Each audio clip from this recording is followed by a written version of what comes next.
The wagon rolls on. The Arizona Diamondbacks win again and are in fact confirmed as a wagon, Jesse. Welcome into the PHNX D-Backs podcast. My name is Derek Montilla. Of course, I am your mayor of this wagon. He is your vice mayor of the wagon, also known as Thunderstick Jesse Friedman. They just had to do some wagon maintenance in the ninth inning. Sure. Change the oil, change the tires, tighten up the tight. I don't think there's oil, but tighten up the tires. I don't know. This wagon has an engine. Yeah, it really does. That's what I'm trying to say. But of course, welcome in to the show. We are so thankful to have you guys here. What a game! What a game! It wouldn't be an Arizona Diamondbacks win if it wasn't exciting in some way, Jesse. Even when we think we can count on the bullpen, things fell apart a bit tonight. It was very shaky, but thanks to a pretty substantial offensive output from this team, the Diamondbacks were able to overcome a 7-run game by the St. Louis Cardinals and win 8-7. Drey Jameson, it was another Drey day, was on the mound. Didn't have a chance to go very long and got himself into quite the jam there. Really weird inning, but he bent but did not break in his outing. That's kind of the theme of the night for the D-backs. Right? Yeah, they bent in a whole lot of ways, but they did not break in this one. And an 8-3 win or an 8-7 win counts the same as an 8-3 win, right? At the end of the day. Yeah. So, Drey Jameson did not have his best stuff today. I think his command was very much not there for him. He wasn't throwing first pitch strikes. His slider was just not really there for him in this start. Obviously, that's a huge pitch for him. So when he's not able to bury the slider, get swings and misses, put that pitch where he wants to, it's really tough for him. And he wasn't really able to command either of his fastballs super well either. But good on Drey Jameson, right? For coming out 3 2/3 innings. He didn't go that deep, 71 pitches. He's still obviously a little limited from a pitch count standpoint, but he only gave up 2 runs, right? He kept the Diamondbacks in this game, and you saw that offense respond in a big way in the 4th inning, just kind of setting up this game. Gigantic game. I mean, offensively, there were just things all across the board. Lourdes Gurriel had a great day. He, once again, is trying to ensure single-handedly that I have to dye my hair like his. He went 3 for 4 with 3 singles.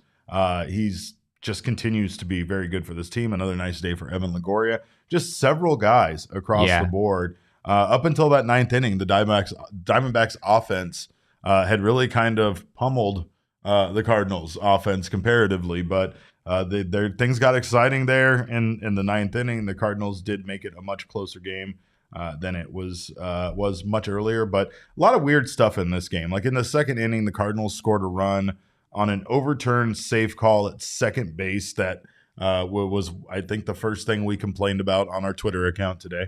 But it was basically a situation where Motter from the St. Louis Cardinals came in. It was kind of a bang-bang play where it was really close.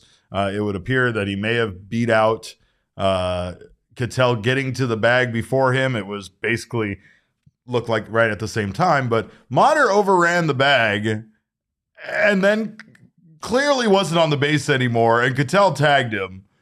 And after going back and reviewing the play, they called Motter safe, and that didn't make any goddamn sense at all, Jesse. Did not make any sense. Why? Why was he safe? In what world was he safe? We heard the broadcast team discuss that they might have been reviewing to see if the run had scored before he'd applied the tag, because had the run crossed home plate before this tag was applied, that run would count. But they sounded fairly confident that the inning was over based on Motter overrunning second base. And, again, even if it wasn't a force out at second, still Ketel applied the tag, and it should have been a tagged out, right? Yeah, well, I want to back up first and just say Nick Ahmed made an outstanding play on that ball. 2 incredible plays, by the way. Like right away, Nick Ahmed had like some Gold Glove plays, and ironically enough, I don't think either one of them were actually with his glove. I think he barehanded both of them, but Nick Ahmed looked great defensively, and to make that play, it was an easy play. Yeah, I mean, if that gets through like it looked like it was going to, it would have scored 2 runs. The inning, obviously would have continued. Maybe it gets into the gap. I don't know. But you have this bang bang play at second base on a force out. it sure looked in the moment that Motter was safe. I was not at all surprised that part of the play was going to be overturned. But yes, as you said, it did look like Motter overran the second base bag, and Ketel was smart to keep the tag on him during that. Right. My theory is that they're not going to punish a base runner who was originally called out for overrunning the bag, right? Like if you're a base runner and someone says, the umpire says you're out at second base, right? If you overrun that base at that point, it doesn't really mean anything because you're already out. Like in your head, you're not going to be thinking about like, oh, I need to make sure I stay on the base because you were already called out. Sure. So I do understand how, at least in this replay universe that we live in, it wouldn't make sense. He could step off the bag and be talking to the umpire, and the second baseman could casually tag him, and it would just be kind of silly, right? Like every time you're called out on a bang bang play, you would have to be very vigilant to make sure you stay on the base, even though you were called out. I don't know if you can punish players for that. I don't agree with that in this instance because I don't know if he was called safe. I still feel like Motter would have overran the bag. Like, I don't know how he would have stopped himself. Yeah, that is very true. He did not slide for no good reason at all. No, he just ran through it like it was first base. So I don't feel like he would have. That is a very valid point. There was no way with the way that he went into second base. There was no way for him to stop his momentum anyway. No, not at all. It was just weird. Yeah. But I do understand where you're coming from on that, and that actually makes a lot of sense when it comes to both the replay system and some of the rules, pitch clock, all this other stuff. But Diamondbacks offense really has woken up in this series, and we're going to talk about their win in Game 1, obviously, but today they scored 6 runs in the 4th inning before an out was even recorded. Lourdes Gurriel got to bat twice in the inning. I think he got 2 hits. He singled twice. Singled twice. 3 hits were in that same inning. That was he was 3 for 5, by the way, not 3 for 4. But just a lot of wacky stuff in this game, including Nick Ahmed golfing a 2-run double that bounced off the ground. I mean, when you talk about things going the Diamondbacks' way today, that was it. Because we were talking about how silly he would have looked had he swung at this and missed, because the ball, as you can see here, bounced a decent amount. I mean, he went full cricket on this. He did. Kind of awesome. He absolutely went full cricket. I just love this picture. You literally have the ball hitting the dirt, probably a good, 6 feet or so from where Nick Ahmed's bat is. And somehow Nick Ahmed turned this into a double. He should never have swung at this pitch, right? It was kind of an egregious mistake on his part. Not at all. And yet you also have to credit him for having the mad skill that it takes to actually golf this ball into the outfield. You aren't lying. But yeah, Nick continues to do good things for the D-backs, really on both sides of the ball. I think he's had a strong start to the season all the way around. But yeah, I've never seen this before. Have you ever seen this? Not really. Maybe not to that success, not to that level of success, because it was such a well-hit ball after that. It was, yeah. And I heard a rumor. I didn't check this for myself, but I saw on Twitter some people were saying that it kind of broke like the StatCast system. Like they don't have an exit velo reading because the ball bounced in the dirt. It's like, no, once the ball bounces in the dirt, we don't check for that anymore. Yeah, we don't. That shouldn't register. Speaking of guys having a good season, Lourdes Gurriel, again, that we talked about him, his average is now at 279 with an on-base percentage of 297 and an OPS of 723. Thunder in the comments says the Varsho deal looks pretty good right now, and you aren't wrong, because the other side of that is actually our king snake, which is the one and only Gabriel Moreno, going 2 for 3 today with a home run, 3 RBI, and a walk. His first home run of the season. And man, I mean, if this guy continues to put it together like he's put it together recently, I think that we're going to be okay without Carson Kelly for a little while. Yeah, I like what I've seen from Gabby Moreno at the plate overall. I know it hasn't looked great for him in certain moments. He's grounded into 4 double plays, I believe. He's had some not great moments at the plate for sure. He's not very patient at the plate. He feels like he can hit everything, including balls like the one that Nick just hit. And I think I think you'll start to see him show a little bit more discipline at the plate over time. If you look at his numbers in the minors, he walked a pretty decent amount.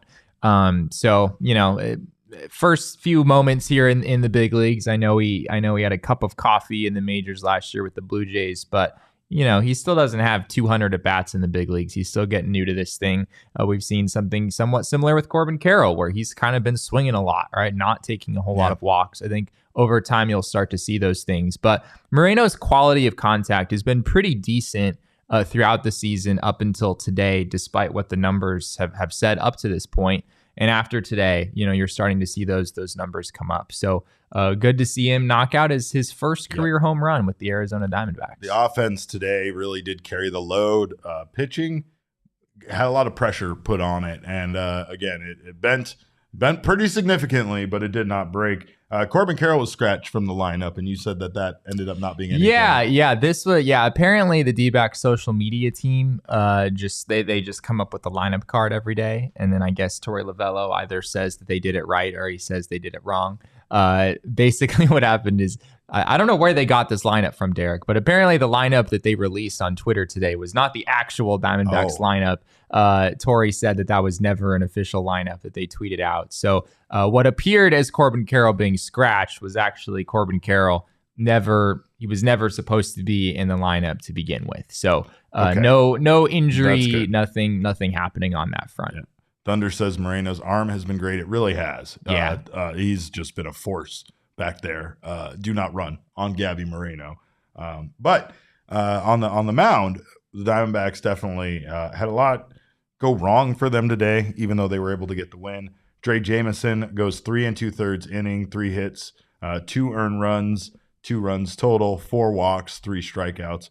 Got to 71 pitches in those 3 2/3 innings, which was just too much. Even though he was able to get himself out of some of the jams he did get himself into, he just didn't have his best stuff today. He did not. But the Diamondbacks have now played 9 games over the last 2 years that Drey Jameson has pitched in, and they have won 8 of them. They're 8-1 over the last 2 years in games that Drey Jameson has pitched in. Play him in every game. So I guess the only reasonable 2/3 of an inning every single game. he has had a knack for, even on days where he hasn't had his best stuff, for limiting the damage, right? And you certainly saw that again today. His ERA is still 2.25, even though those peripherals definitely took a hit today and don't necessarily look great. I think he's given up 3 home runs on the season now in about 12 innings. So you definitely want to see him pitch better, next time out. But I think in a lot of ways, it says a lot about a pitcher. What do they do? How do they handle it when they don't have their best stuff? Because those days happen to every single pitcher in the league.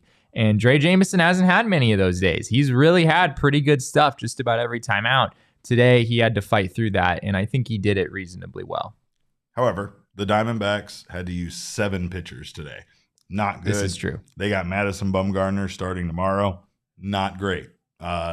Peter Solomon is going to be on speed dial tomorrow. Peter Solomon, right? You're getting the call, and guess what? You're pitching 3 innings regardless of how well you do. But Drey Jameson, Kyle Nelson, who was very good in this game, Kevin Ginkel. Everybody else kind of struggled. Joe Mantiply returned. Scott McGough actually did pretty damn well. He went 1 1/3 innings, struck out 2, no hits, no runs. So that was good. The bad, Andrew Chafin, not very good after being used yesterday.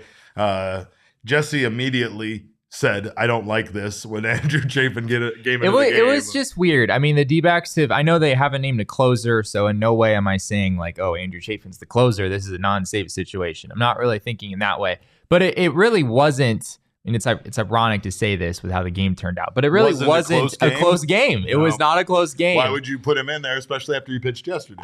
He pitched yesterday, yeah. I mean, I guess the D-backs were just kind of shorthanded. They'd already used, as you said, Nelson, Ginkel, Mantiply, McGough. So they didn't have that many options. They probably didn't want to use Peter Solomon in this game. So, but they did have to use Miguel Castro again. That's another guy that they used 2 days in a row. So tomorrow's going to be a little tough because you're not going to have either Chafin or Castro, most likely. So tomorrow you need Mad Bum to come out or Peter Solomon to come out and really give you some length in that game potentially, because the D-backs are going to be shorthanded in the bullpen. But yeah, it was an ugly game all the way around the bullpen, Derek. Andrew Chafin not throwing strikes. There was a violation his first first pitch after coming out. I think that might have frazzled him a little bit, but this is the first time that we've seen Andrew Chafin give up runs of his own this year. And you knew that was going to happen eventually, but he really was pretty all over the place in this one.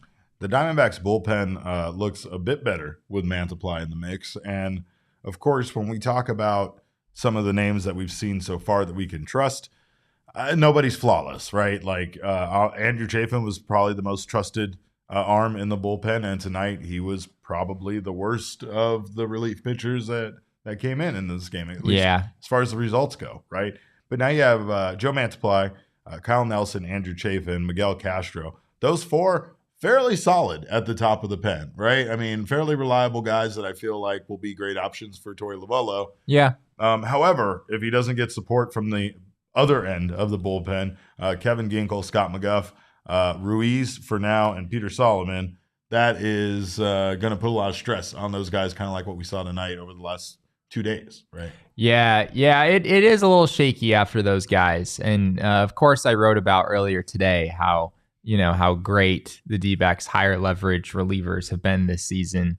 And then, of course, Andrew Chafin goes out and that just felt like it was inevitable. When you want to know the reason why. Yeah, you can fully blame me for that. Tonight, but the D-backs still got the win. So it could have ended worse for me. But there has been this enormous disparity this year between how their higher leverage relievers have pitched and how those other guys have pitched, the guys who have come in the not as important situations. And the D-backs have had some games where they've had huge leads, and it hasn't really mattered if Jose Ruiz comes in and gives up a home run, right? Or if Peter Solomon comes in and struggles. They've been able to weather that storm so far and it not really affect the outcomes of these games.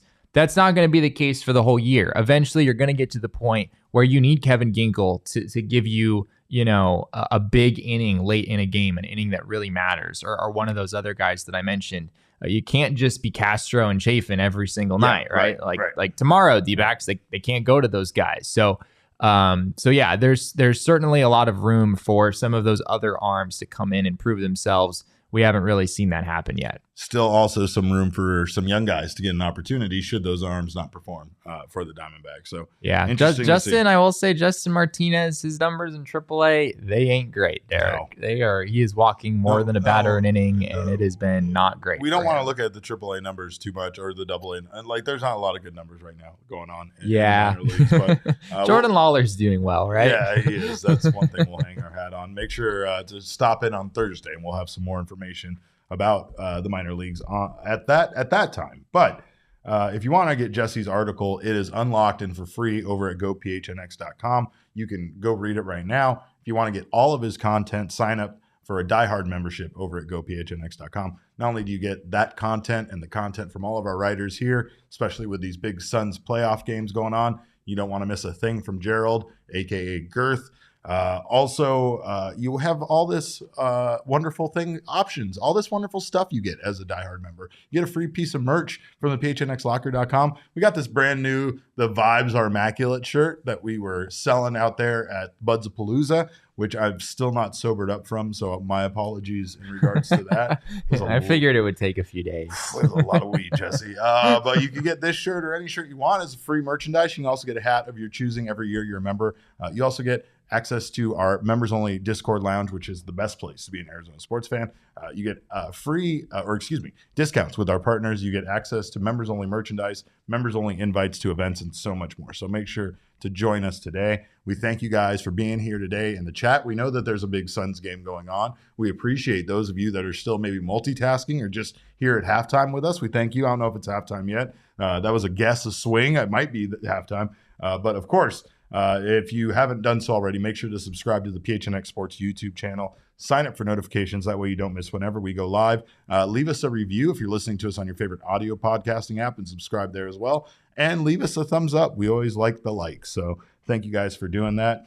Of course, if you haven't done so already, make sure to sign up over at BetMGM.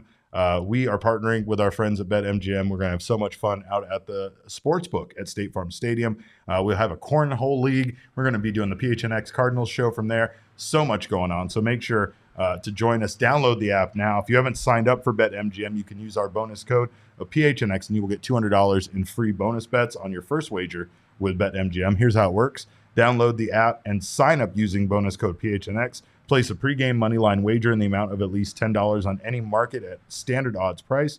You will receive $200 in bonus bets instantly, regardless of the outcome. Just make sure you use bonus code PHNX when you sign up. And then join us at BetMGM Sportsbook at State Farm Stadium for all Suns away playoff games. Our PHNX Suns watch parties presented by Neutral will feature food and drink specials, PHNX giveaways, and BetMGM deposit matches.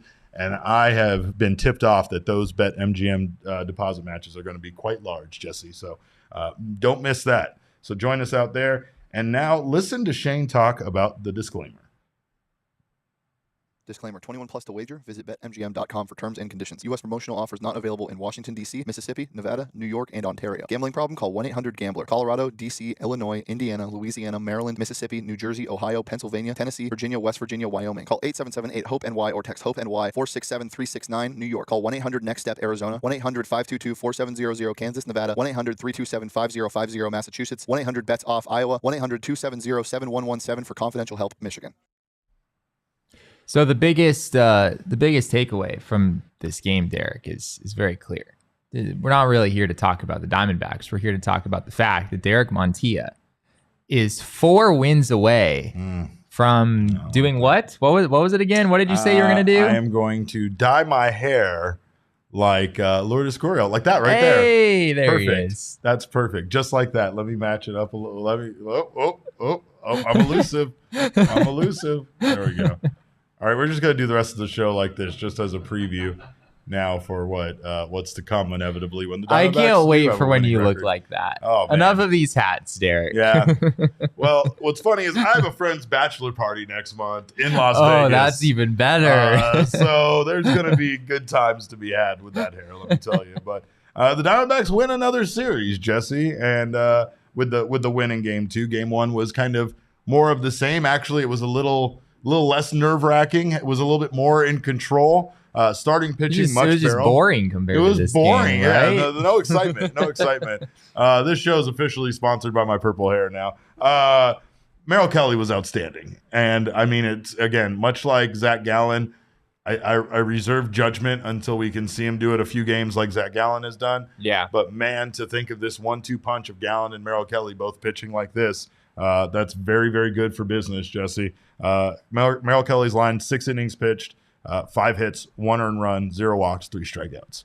Yeah, he was great. He was really great in that game. I mean, just kept that Cardinals offense just absolutely quiet throughout the game. It didn't hurt that Paul Goldschmidt was out of the lineup yesterday for the Cardinals, and Nolan Arenado was out of the lineup today. Yeah, the D-backs he did pinch hit. He did pinch hit. Yes, yeah, they're in the 9th inning. He gave us a little scare, and that was not great. But Goldschmidt did a home run in tonight's game, though, right away. This is true. First at bat, because of course. But yeah, I just want to get to a point where he can't hurt us anymore, Jesse.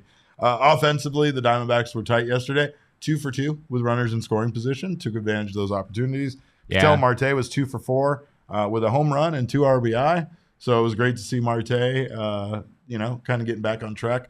This team just keeps popping like in different ways, right? Like you keep seeing little ways that they're getting back on track, and like it's not all at once, but they're still finding a way to win, right? So like the encouraging part is that they still have a lot of flaws and that there's a lot that they can improve on that would allow them to be even better than they are. It is very true. Yeah, it feels like a lot of their hitters got off to slow starts, and you're kind of seeing slowly but surely some of those guys start to kind of recover from that. Yeah.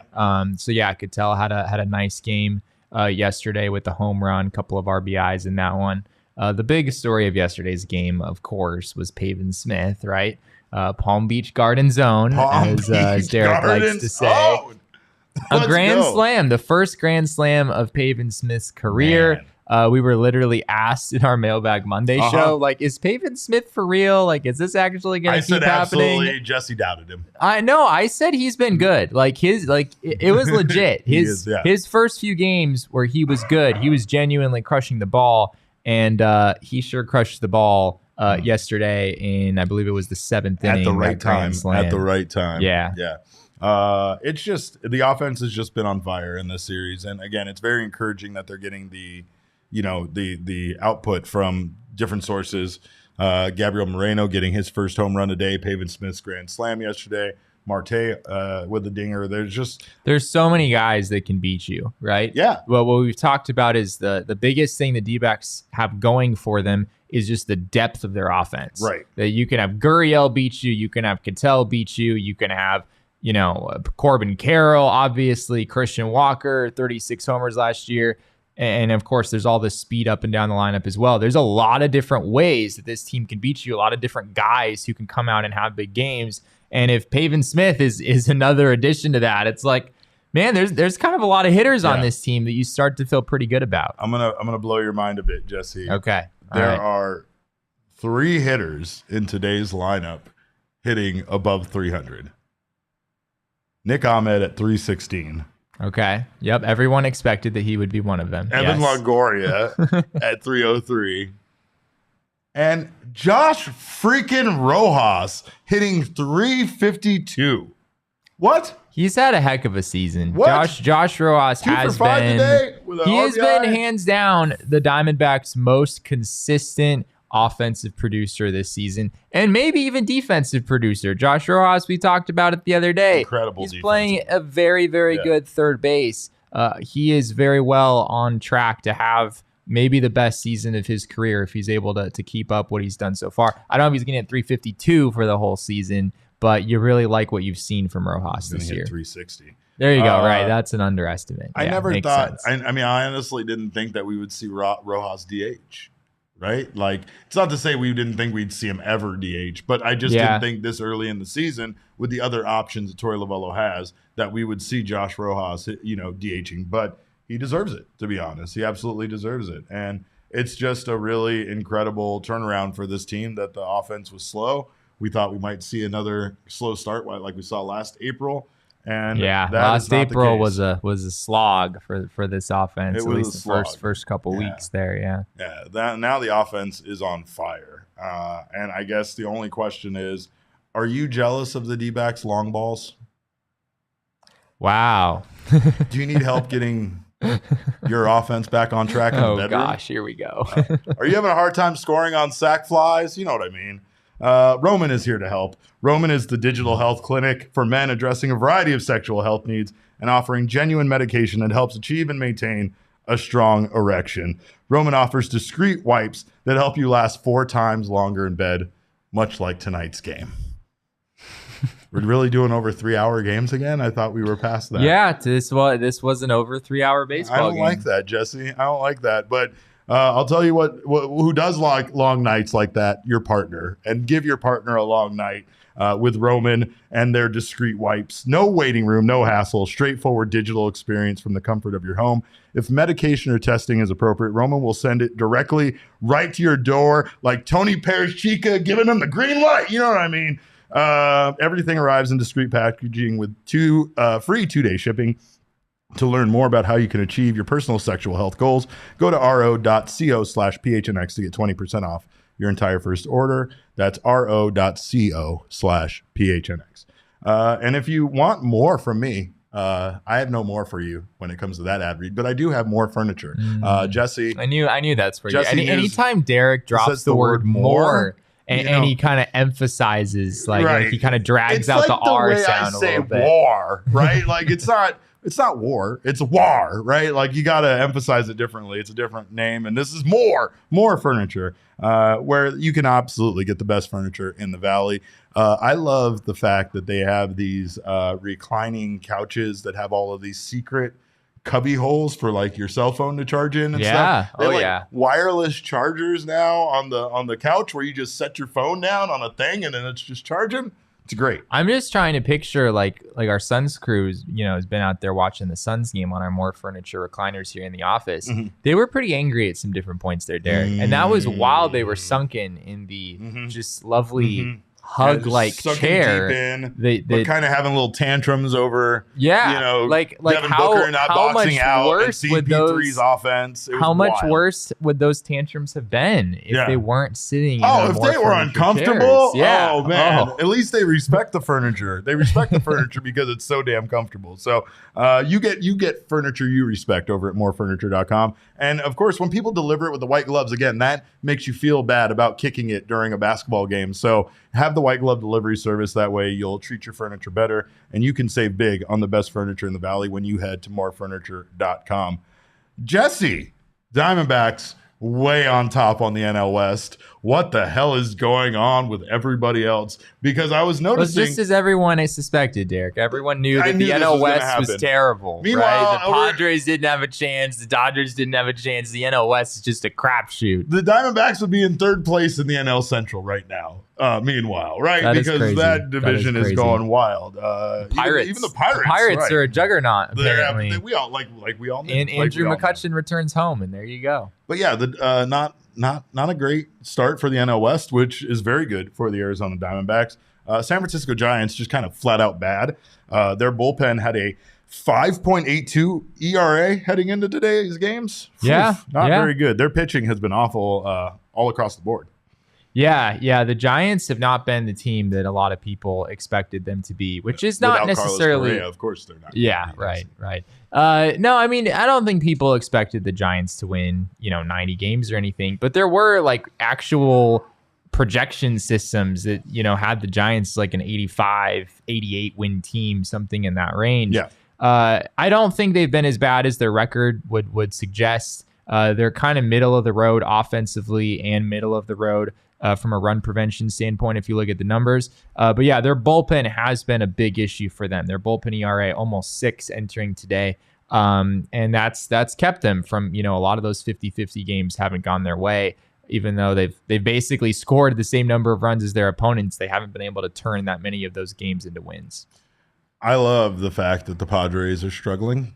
It's been rough. It's not great that Xander Bogaerts, the new addition, has been the really good part of the team. They'd be completely lost without him. That bothers me. It really bothers me because they were so close to they fucking pulled him out of nowhere, right? So it's like, man, without him, they would be really bad. But unfortunately, they're getting someone that's been very, very good back just in time for their series with the D-backs, and that's Fernando Tatis Jr., who's just been hitting the goddamn cover off the ball in AAA.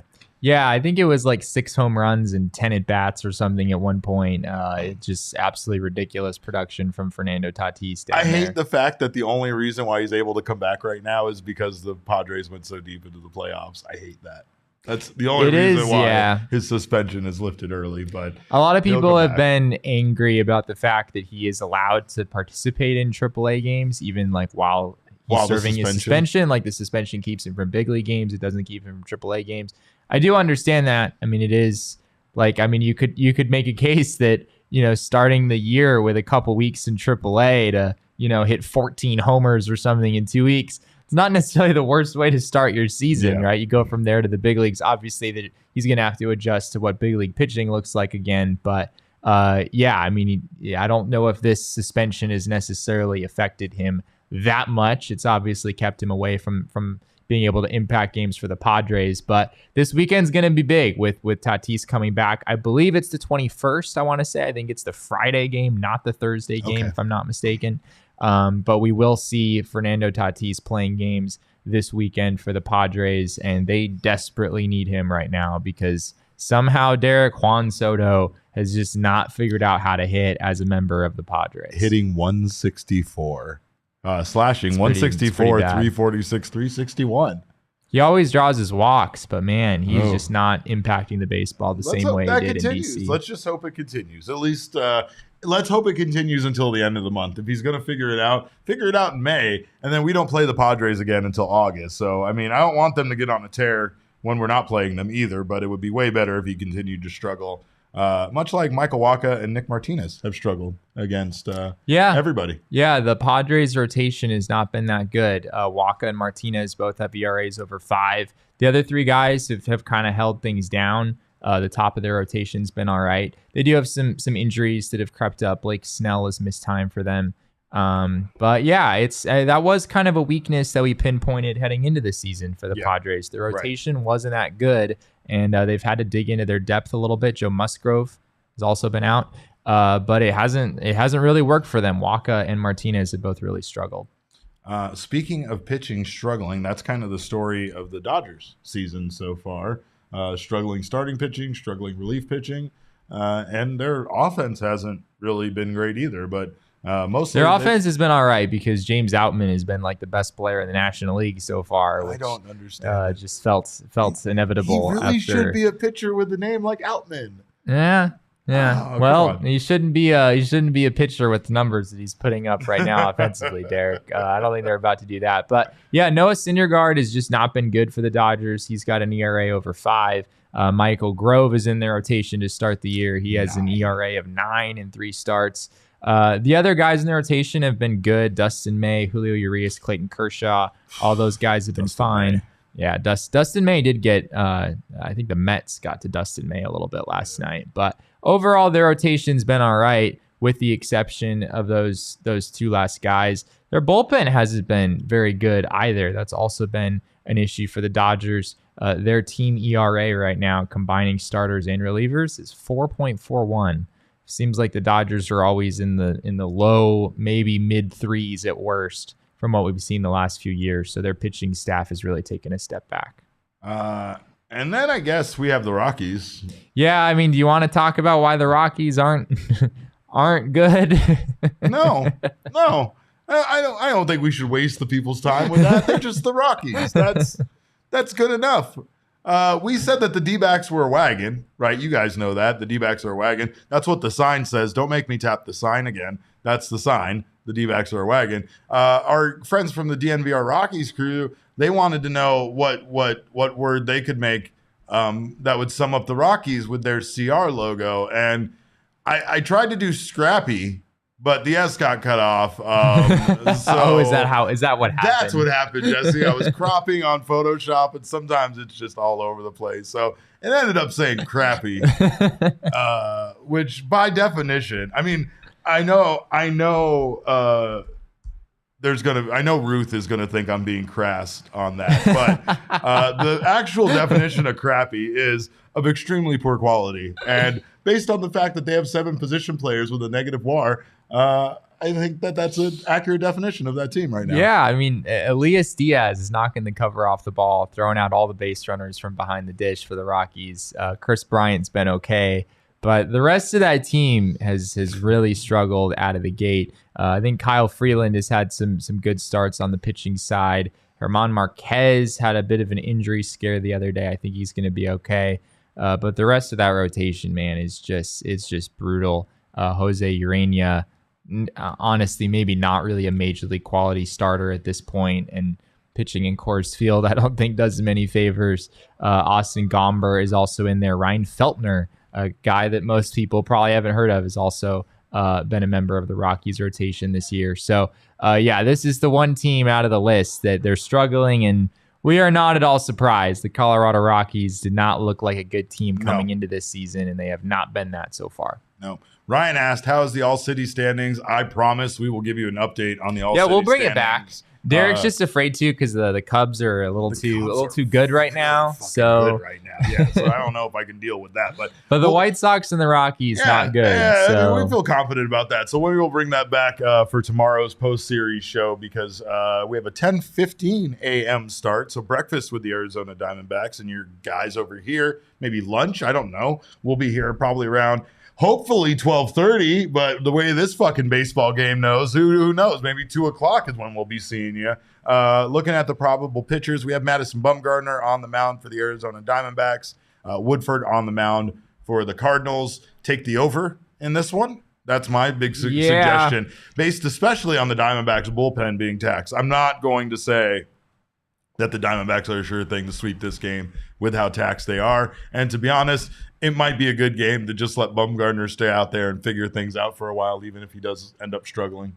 Yeah, the D-backs might. They that's a great point. They really might go to Bumgarner and say, like, you're pitching 100 pitches. You might have to give us a little more length than you'd want to. Although Torey Lovullo was apologetic for having Mad Bum throw too many pitches in his second start. I do think the D-backs are a little wary of pushing him too far. Yeah. So be interesting to see what happens there. Jake Woodford on the mound for the Cardinals. He's given up 20 hits and 14 in the third innings this year. Opposing teams batting .345 off of him. Last year, he was a reliever, primarily a reliever for the Cardinals.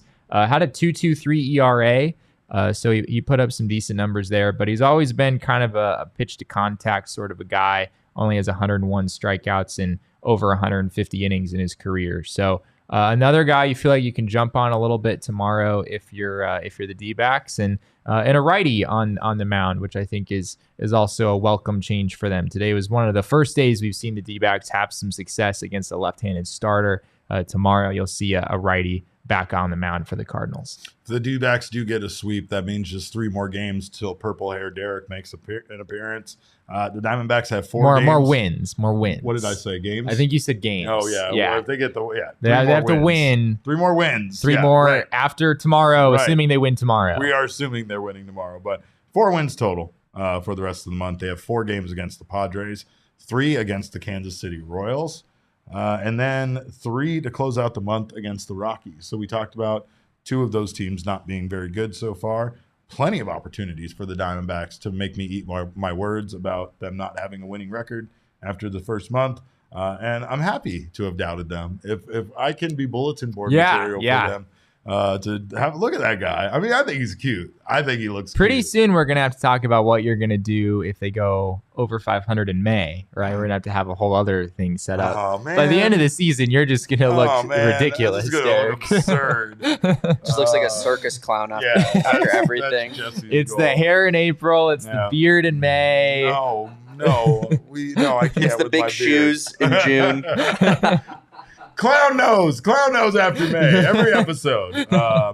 But I'll tell you, tomorrow's game is a great time for a wake and bake with our friends from OGs. Get some OGs edibles, get up early. If you clear your schedule, play hooky from work or whatever you have to do, have some OGs, watch some baseball. It's the best. Sometimes getting high in the morning is the best time to get high. You can try their new strawberries and cream Happy Balance, which doesn't make you feel so high, but might just put you in that perfect mood for a Madison Bumgarner start. So check out our friends at OGs. They're flavoring life. We had a blast, by the way, hanging out with them out at the Buds of Palooza. They had this amazing VIP area for us to sit in and hang out in. And it wasn't really VIP. I think anybody could sit in it. But it was just couches. And it was great because we were there for a very, very long time. And I can't do shows that are 5-6 hours anymore, Jesse. My legs, my feet, my body, they can't take that. I'm too old for that. But thanks to OGs, they had me feeling good and they had me relaxed and taking care of myself by sitting on big, comfy couches. So shout out to OGs and shout out to everybody that stopped by our booth. We sold a lot of shirts, which was just great to see so many people interested in our wonderful shirts, especially this shirt, which was just brand new and available at the OG's booth at the Buds of Palooza. But now you can get them online as well. And if you want to try getting sleep instead of doing those edibles early in the morning, try their Sleep Edition gummy. I'm a big fan. Find them at your local dispensary at ogsbrands.com. Must be 21 or older to enjoy, and enjoy responsibly. Shout out to Four Peaks Beer as well. Another way to spend a Madison Bumgarner start potentially. Be sure to follow our friends at Four Peaks Brew to get all the latest on Arizona's premier craft brewery. And of course, we are going to be having our big NFL draft watch party on April 27th at their 8th Street Pub. The best place to take in that NFL draft on April 27th is there with us, your favorite degenerates. Register for free in the link in your show notes to take advantage of beer specials. Must be 21 years or older to enjoy, and enjoy responsibly. Beer specials include $3 Redbird Lager pints. Remember, those you can't drink the Redbird Lager until after tomorrow's game. $5 Redbird Lager pitchers, same rules apply there. And also we have our usual PHNX specials of $3 kilt lifters and wow pints. So make sure to join us out there. Last but not least, let's watch some baseball together. We got our D-back season ticket pass. We also have our Game Time friends. You can, of course, buy tickets last minute through Game Time, which is the best place to buy them through. Procrastinate, save up to 60%. Game Time is the place for last minute ticket deals. It's the fastest growing ticket app in the country for a reason. Snag the tickets without the stress with Game Time. Download the Game Time app, as Jesse would say, a very aesthetically pleasing app. Create an account, use code PHNX for $20 off your first purchase. Terms apply. Again, create an account and redeem code PHNX for $20 off. Download Game Time today. Last minute tickets, lowest price guaranteed. You can also get our D-backs Takeover Season Pass, which we will have the link for in our description as well. That includes 6 PHNX D-backs Takeover tickets, pregame meetup access with food, plus that wonderful It's Always Sunny in the Valley PHNX D-back shirt. All of that is part of that Takeover Season Pass. Here's a look at the games that we will be attending, one per month. We got that Kansas City Royals game, which just might be the purple hair clinching game. We might be all together when the hair gets clinched, when they get that win to confirm they have the winning month. Let's go. Giants, Braves, Cardinals, Padres, Rockies, all great matchups, all fun time. Plus, some of those we're going to have some fun sections where we will be sitting in. So make sure to keep your eyes peeled for that. Grab that Takeover Season Pass and join us for baseball. We are excited. This team's coming home this weekend. We will be out there. We'll be chatting with Zach Gallen about getting the National League Player of the Week, which we didn't really touch on too much, but very well deserved for Zach Gallen in his 2 outings of scoreless baseball. 18 strikeouts in those two outings. So kudos to Zach without the K from your friends at Finks. And of course, we'll be talking more about that. In the meantime, you can follow us on Twitter. I am at cap_caveman with a K. This maniac is at Jesse N. Friedman. Damon is at Damon Dog with a DAWG at the end and a roof. Also, you can follow our account at PHNX_DBacks, and all roads, of course, lead to PHNX_sports on Twitter, Instagram, and Facebook. We thank you guys so much for joining us. We appreciate your time. Let's go watch the Suns win a playoff game. On behalf of Damon, Jesse, and myself, we appreciate you stopping in during this very vital moment. And remember, kids, baseball is fun, but it is so much more fun when your team is a wagon.